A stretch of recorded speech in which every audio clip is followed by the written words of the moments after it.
안녕하십니까. 박인종 회계사입니다. 오늘은 제 8강으로 창업 후에 재무구조 개선 목적으로 자본금을 증자할 필요가 있을 때 가장 나입하면 안 되고 잉여금이나 자기 가수금을 출자 전환하는 것을 이제 제목으로 달았습니다. 이것은 제가 안세채경 저널 2016년에도 여러 번 보도했었던 내용이고, 또 이거에 대해서도 여기 제가 책 회계혁명과 조직전략책 56페이지에도 그런 내용이 잘 나와 있습니다. 그래서 오늘 그걸 소개하려고 하는 것이죠.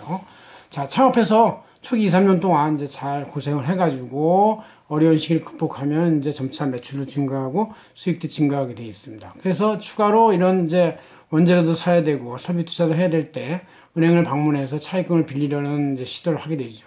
그럴 때 이제 과거에는 자본금 5천만 원 규제가 있어가지고 5천만 원 억지로도 불입을 했었는데 지금은 이제 그런 게 폐지가 되어 있습니다. 그래서 실제 100원만 가지고도 법인을 설립할 수가 있기 때문에 재무제표에는 자본금이 100원으로 표시가 되어 있었죠. 그래서 이런 100원으로 표시된 자본금 가지고는 은행에서 대출을 받을 수가 없어요. 아무리 다른 게 있다 하더라도. 그래서 이제 이런 경자본에 대한 규제가 상부에 다른 데서는 꽤 있습니다. 예를 들어서 뭐 건설기본법이라서의 도급순위 정할 때, 또 납품자들 간에 어떤 그 거래할 때 신용보증이나 이행담보 목적으로 어느 정도의 자본금을 원하는 데가 있습니다. 그것이 뭐 작지는 않아요. 1억도 있고 어떤 경우는 2억도 있고 3억도 있고 해서 꽤 큰 자본금이 필요한 경우가 있을 수 있습니다. 그래서 이제 보통 이제 이런 거를 해결할 방법이 없으면 시중에서 이제 뭐 자본금 불입 대행 뭐 이런 식으로 인터넷 치면 많이 나와요. 그런 데서 유혹에 빠져가지고 빌려서 잠깐 자본금에 등기한 다음에 그걸 그대로 거실러 주고 가지입금 처리하는 경우가 있는데, 이것은 이제 상당히 위험한 일이고 위법이죠.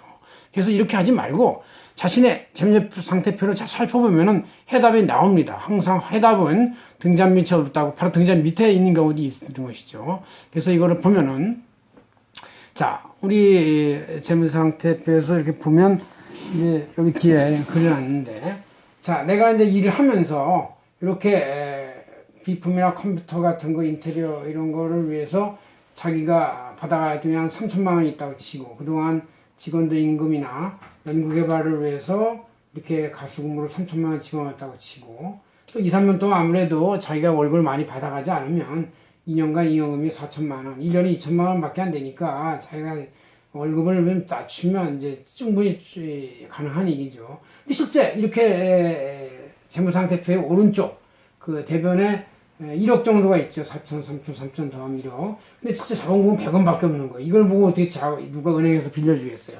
근데 여기에 이제 이 1억에 대한 자산과 이런 것들은 꽉 차 있기 때문에 회사는 굉장히 건실한 회사입니다. 그래서 이렇게 건실한 회사가 상태에서 이제 이럴 때 여러분들 법무사를 찾아가가지고 이걸 어떻게 해야 할 것이냐라고 상의하면 되는 것이죠. 그럴 때 이거를 자본금으로 출자 전환할 수 있다.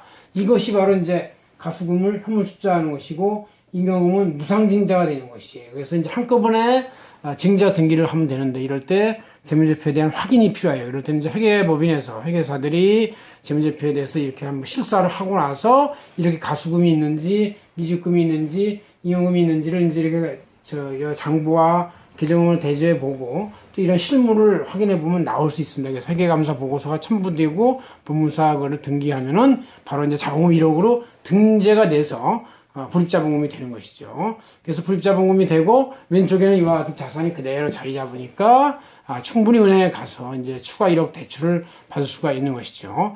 보통 은행에서도 대출을 해줄 때 그래도 불입자본금 1대1 정도는 돼야, 1억이 돼야 한 1억 정도 대출한다. 왜? 그 얘기는 뭐냐면, 만약 1억을 대출해줬는데 이 회사가 와르르 무너져도 1억의 불입자본금으로 상쇄하면 되니까 1억의 결손 날 때까지는 충분히 관찰할 수 있다. 뭐 이런 생각이 있는 것이죠.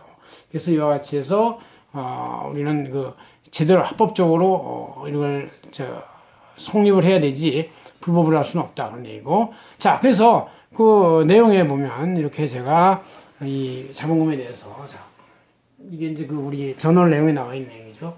최초의 자본금 규정은 없어졌다. 상법에서 이제 100원 정도만 되고, 성장인데 차입금 되면 신용평가 점수나 건설 기타 다른 사업성 요건 때문에 자본금의 등기가 필요할 수가 있으니까, 이럴 때 이제 불이익등기액에 상응해서 차입금도 빌릴 수 있고 한다. 그러나 이런 것을 그 시중에서의 그 가장불입, 이런 유혹에 빠져가지고 자본금을 불이익등기하는 것은 위법이다. 그걸 불법이라서 형사처벌을 받는다. 그런 얘기죠. 그렇게 됐을 때 회계처는 어떻게 되냐면 자본금으로 이렇게 불입하자마자 주주가지금 아니면 대여금을 가져가는 꼴이 되니까 이게 바로 이게 가공납입, 가장납입이 되는 것이죠. 이런 것이 위법사항이기 때문에 여러분들은 이런 위법의 유혹에 빠지지 말고 적법한 행위를 하라. 적법한 행위는 자기의 경영 실적과 재무 상태에서 나온다. 그래서 여러분들은 재무 상태와 손익계산서 읽을 수 있어야 되고 이런 회계의 기본 상식은 갖고 있어야 되고 이런 기본 상식을 갖고 있지 않다면 적어도 회계 대리인이나 회계사한테 물어보면서도 충분히 만들어낼 수가 있다. 이렇게 볼 수 있습니다. 오늘 박인정 회계사였습니다. 고맙습니다.